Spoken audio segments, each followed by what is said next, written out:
Ito, pag-uusapan natin itong si Senator Imee, dismayado po dito sa nangyari sa ICI. Kasi pinipredict natin noon na itong ICI na ito, wala talagang patutunguhan. Ngayon, nagsalita na si Senator Imee Marcos at binira na niya, binanatan na niya ang kapatid niya dyan sa Malacanang. Siyempre, pinagtanggol rin naman ni Auntie Claire Castro yan, di ba? Ano na yan asong tahol ng tahol yan si Auntie Claire Castro. So, this is, anong tawag dyan? Alam ng taong bayan at tama nga yung hinala ng taong bayan na ang ICI ay para lamang po, pambubudol. Ika nga, pambubudol yung ginagawa ng ICI. Kasi hanggang ngayon, tinapos na nila at walang resulta. At walang mastermind, wala. So meaning to say, useless yung ginawa ni Bongbong Marcos. So ngayon, gaano ito katotoo, no? Na itong ombudsman ay naghahanda na raw ang opisina ng ombudsman na meron pong plunder case laban kay Martin Romualdez at Chis Escudero. Dalawa. Ako dito, no? Hati ang pananaw ko dito rin. Kasi itong si Martin Romualdez, parang hindi ako naniniwala na siseryosohin ito ng ombudsman. Okay? At sisigurado ako dyan, parang si Chis Escudero naman ang mapahamak rito. Mamaya ipapakita ko rin yung balita na yan, ha? At in-interview na nga itong si Congressman Irisi patungkol dito. Okay? Dito sa mga unprogrammed funds na ito. Okay? So Supreme Court po ang sinimula na ang oral arguments diyan. Okay? So, bago natin pakikinggan itong mga balita na ito, like and share muna sa video na ito para marami po ang makaalam sa nangyayari. At sa mga first time dito, subscribe na po kayo. Okay? Sige, ito, panoorin natin itong balita na ito. Bumuelta ang Malacanang sa panawagan ni Senador Imee Marcos na isapubliko ang full report ng ICI kaugnay sa flood control scandal. Selective daw kasi kung pumuna ang presidential sister. Selective raw ang presidential sister. Bakit kayo? Hindi ba kayo selective? Selective rin din naman kayo Ginagawa nyo kay BP Sara, si BP Sara lang ang ininbestigahan nyo ng ininbestigahan sa sobrang daming korupsyon sa Pilipinas na mas malaki pa, no? Yan ang agenda report ni Ivy Reyes. Na April Fools na nahudas pa, yan ang mga binitawang salita ni Presidential Sister and Senator Imee Marcos sa panawagan nitong ilabas ng Malacanang ang Full Accomplishment Report ng Independent Commission for Infrastructure o ICI. Ito lang daw ang tanging paraan para makabangon ng administrasyon ng kanyang kapatid sa tinawag niyang dismal handling ng flood control scandal. Buwelta ng palasyo. Sino ba ang nanghudas? Ikaw. Ikaw ang nanghudas. Alam nyo, no? Itong ICI na ito na ipinagmamayabang nila, sila rin ang napahiya dito Sino ba ang nanloko? Sana po, kung ang isang tao ay talagang laban sa korupsyon, sana consistent sa pagbatikos dito at pagpuna, hindi lamang sa panahon ni Pangulong Marcos Jr. Tanong ng palasyo, noong may ghost si Auntie Claire Castro, no? Instead na sasagutin niya in a legal way itong mga paratang ni Senator Imee, siya rin makipagbardagulan rin makipag-away rin siya na parang palengke. Diba? Sagutin mo. Anong nangyari? Bakit nakaganon yung ICI? Bakit walang nakitang mastermind doon? Dapat ipaliwanag nyo. Wala kang mapaliwanag. So, ano na lang? Palengke style na lang. Sa Bisaya pa, chinanggihay na lang. Diba? Kasi, itong babaeng ito, wala naman talaga ang utak ito project sa ilalim ng Administrasyong Duterte, nag-ingay daw ba sina Senator Marcos at mga kaalyado nila?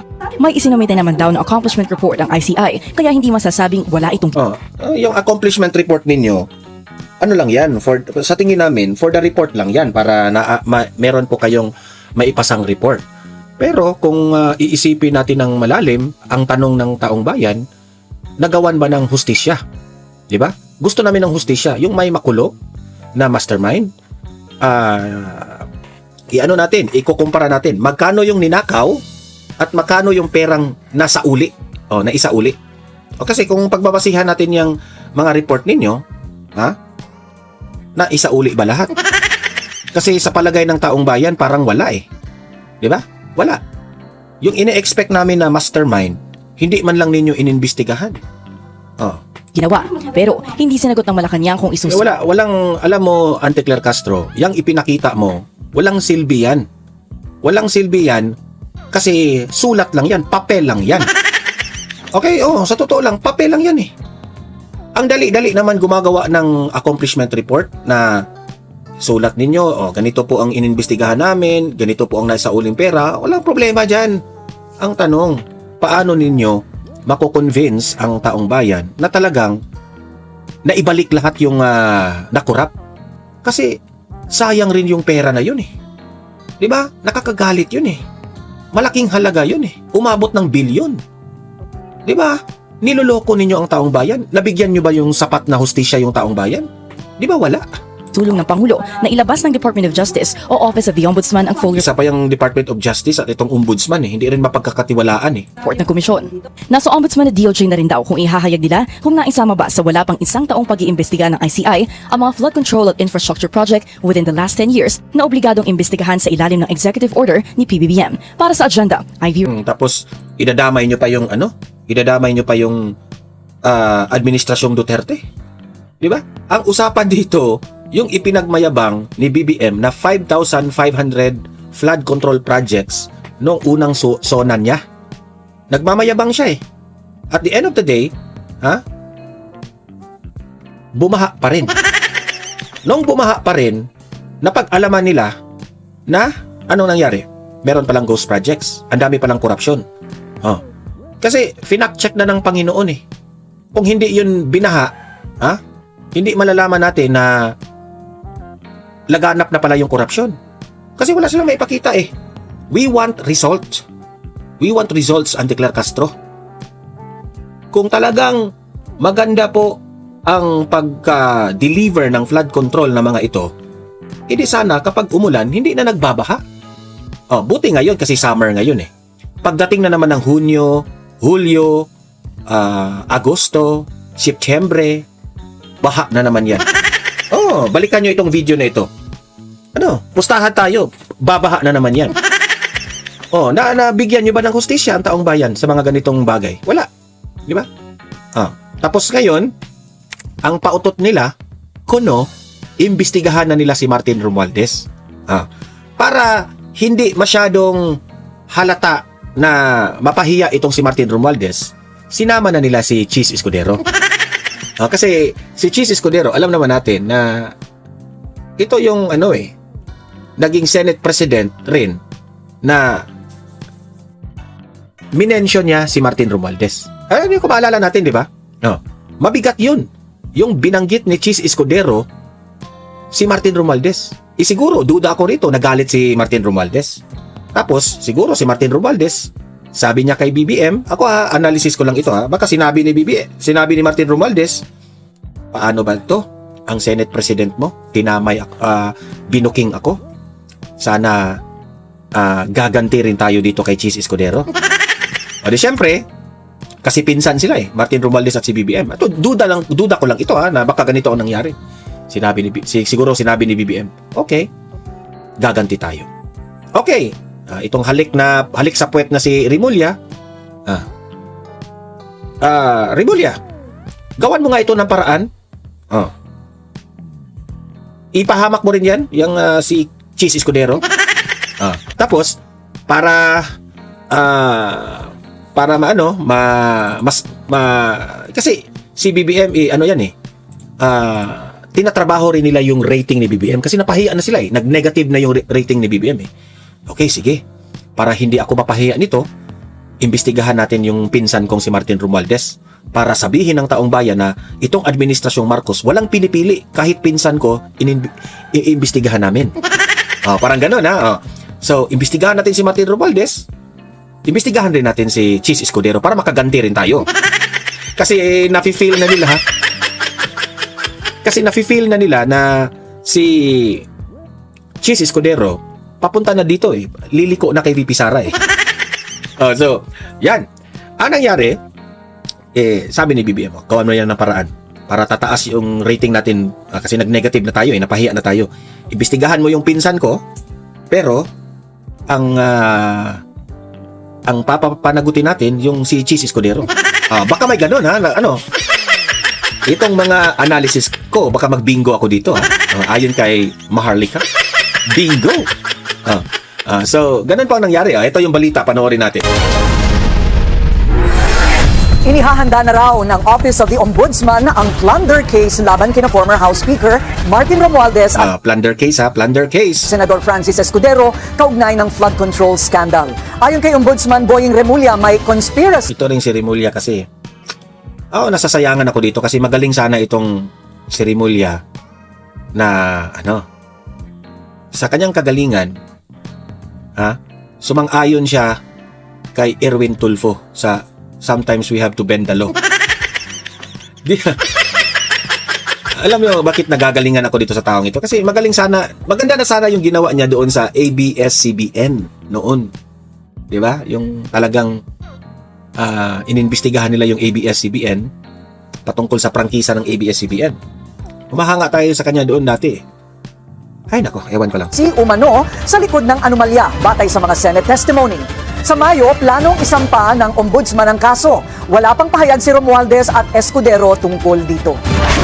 Manatili Tingnan lang natin Yun ang sa akin. Tingnan lang natin kung itutuloy ba nila ito, no? Baka ingay lang ito. Baka pag dating ng panahon na mag-ano na sila, si Chis Escudero nang ang may kaso. Wala na si Remulla. Siyempre si Remulla mag-ano yan mag-ano pa yan. Anong tawag dyan? Kukonsulta pa yan kay BBM. Sir, ano bang gagawin ko dito? Baka mabago yung isip pa. Hindi natin alam. Lahat ng ito ay analysis. Hindi ko sinabing nangyari ito baka sasabihin nila na huwag nyo nang idama yung pinsan ko, si Chis Escudero na lang. At least, itong ingay na ito, binalita. May maniniwala rin yung mga loyalista tingnan mo si Martin Romualdez kinasuhan na rin ang plunder case ng ombudsman kasama si Chis tingnan nyo si Chis. Pagdating ng panahon, isikreto nila yan baka isikreto si Chis Escudero lang ang nasampahan. Si Romualdez alam ko na yan, malabo yan kasi basta pinsan ka ng presidente. Kasi yung mga kaibigan ko rin, ewan ko lang kung gaano ito katotoo. Sabi nila, may nalalaman raw itong si Martin Romualdez. Okay? May nalalaman si Martin Romualdez patungkol kay BBM. Na sabi nila, ewan ko lang kung totoo ito. Para bang ikaw BBM, dapat mo akong kampihan. Okay? Si Romualdez, dapat mo akong kampihan. Kasi kung hindi, ibubulgar ko ang mga sikreto mo. Parang ganun raw. Yan ang sabi nung yung kasagsagan ng rally, yun ang sinabi nila Kaya si BBM parang hindi rin siya maka-atake dito kay Romualdez. Kasi may panlaban si Romualdez raw, di umano. So, kaya sinama na nila si Chis. So, iwan ko lang if it will go through o if prosper ba yung plano nila.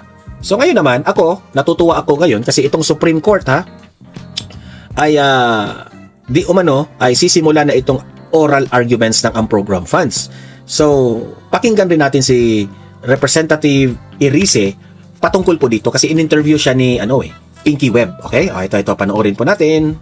The Supreme Court is set to begin oral arguments on petitions challenging the legality of unprogrammed appropriations and special accounts in the national budget. Critics have argued the use of such funds violates the Constitution and has opened the doors for corruption. How do petitioners plan to prove their case and what's at stake? Let's get on point with one of the petitioners, Caloocan 2nd District Representative Edgar Erice. Congressman, good to have you again. Kamusta na po kayo? Mabuti naman. Good evening. Hindi pa kita nakakausap mula nung kayo'y pinalitan na Deputy Minority Leader? Senior Deputy Minority Leader. Yes. Pinalitan po kayo ni Congresswoman Laila De Lima. How's it been so far? Okay naman, at least LP rin yung pumalit sa akin. Hindi naman po kayo nag-away-away, wala naman po problema na si Congressman Laila ang pumalit Wala sa namang inyo? problema sa minority. Ang problema kasi yung majority talaga gusto nila kontrolado nila yung minority. Kontrolado ho ba nila si Congressman Laila? Congresswoman Laila? Well, yan yung Kontroladong. Nagtataka nga ako dyan, bakit naging minority sila? Parang paborin sila dito sa mga majority. Wek! kaya nga I was asked by Minority Leader Nonay Libana na hindi niya na kaya yung pressure sa taas.